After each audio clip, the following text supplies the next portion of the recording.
entre le professeur et les élèves. Ce pacte ou ce contrat vise à réaliser deux choses.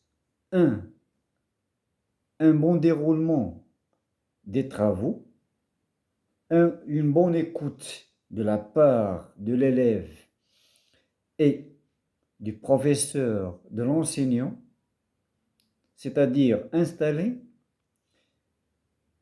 un chemin d'entente, un terrain d'entente entre le professeur, entre l'apprenant, quitte à déterminer les choses claires et nettes. Au début, on ne parle pas des accessoires de l'éducation, à savoir le livre ou le roman ou le cahier sur lequel il va écrire toute l'année, mais ceci est, est une chose qui est classique, qui est dépassée. Donc, actuellement, vu grâce à mon expérience que j'ai vécue pendant des années, je ne dirais pas la date exacte, mais des années, dans le terrain de l'enseignement, j'ai constaté que certains élèves se disent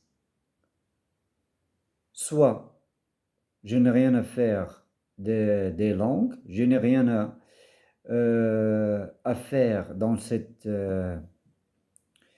étude, je ne peux pas réussir. Toujours ce discours de résignation, un discours de nonchalance qui est vécu par les familles, par l'entourage, par l'environnement d'enseignement. Je ne dirais pas une chose qui est du vécu quotidien actuel, mais je dis quelque chose qu'on constate. Donc, à cet égard-là, j'essaie de communiquer avec les élèves et leur donner un brin de chance, un brin d'écoute, un brin de confiance, car si on désinstalle le trait de confiance entre le professeur, entre la classe, entre l'entourage de l'enseignement, on n'aura pas un rendement. Donc je vais fermer cette parenthèse pour venir à notre objectif, puisque je suis professeur de français et je sais davantage que les élèves ont des lacunes, ont des failles, ce qui ne rend pas la vie facile, mais ceci n'est pas un obstacle très difficile à dépasser, mais ceci, c'est un défi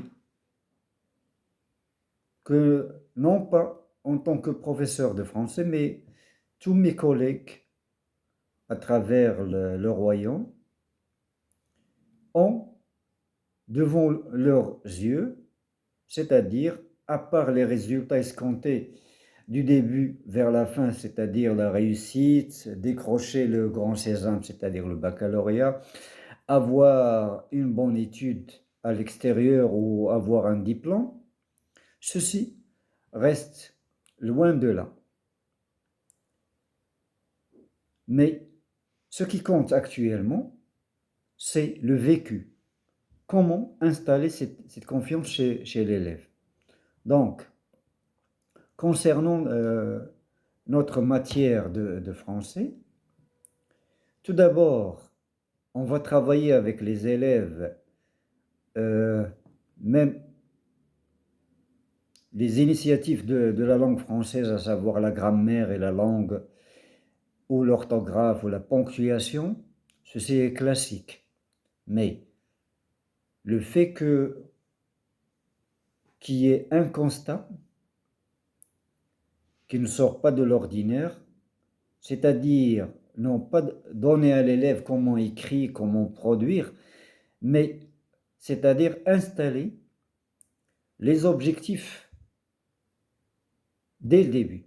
Un objectif pour la première séance, c'est-à-dire amener l'élève à comprendre pourquoi il est en classe de français. Quel est son but? Quel est son objectif? Quelles sont ses attentes, son horizon d'attente? Qu'est-ce qu'il veut? Ceci réside dans le fait de l'éloigner toute difficulté, tout obstacle, le mettre dans le bain de la communication. On sait davantage que certains élèves n'admettent pas le fait de lui dire tu dois lire, tu dois écrire, tu dois apprendre. Non, ils refusent. Mais on ne va pas mettre les bâtons dans les roues, sur les roues, mais on va installer les roues sur une rail bien rouillée, bien huilée, du début jusqu'à la fin. On est là pour faire apprendre à l'élève qu'il est en classe, non pas en tant qu'un être humain, un responsable, car cet objectif-là de la responsabilité doit être partagé entre le professeur et l'élève. Donc, tout d'abord, dire à l'élève, vous êtes ici, non pas par obligation, vous n'êtes pas ici à respecter ce qu'on vous dit, mais à faire ce qu'on appelle un échange entre le professeur et l'élève. Signer un pacte. Donc, à partir de là, l'élève, qu'est-ce qu'il va faire? Il devient lui-même responsable de la classe, responsable de sa personnalité, responsable de ses compétences. Il peut librement communiquer avec les autres.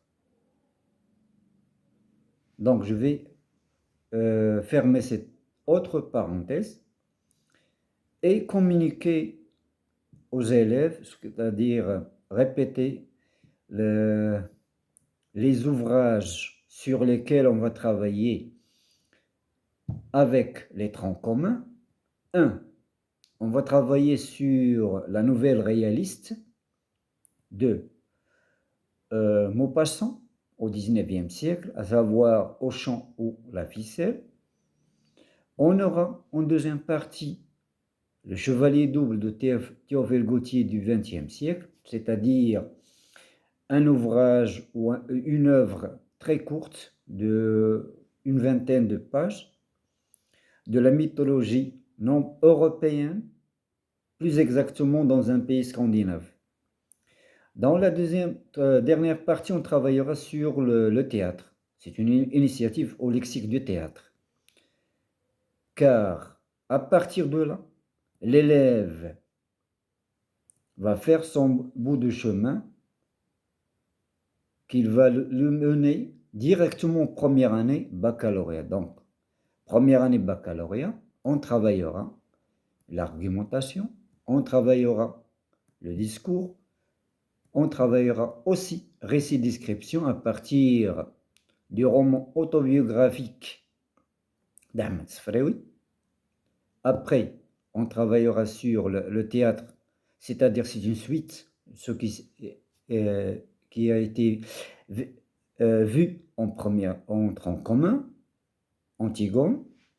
Après, en fin de compte, on travaillera sur le roman à thèse de Victor Hugo.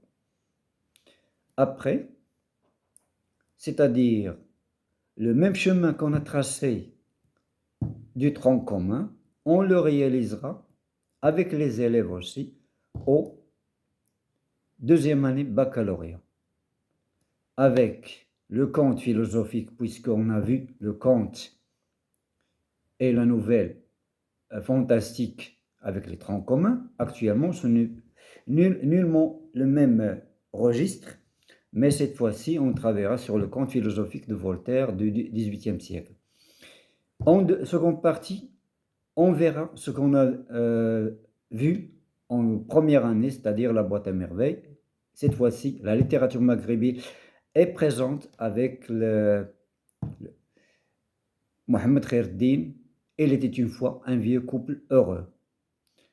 Vers la fin, on aura, en fin de compte, le 19e siècle avec Balzac, le père Goriot.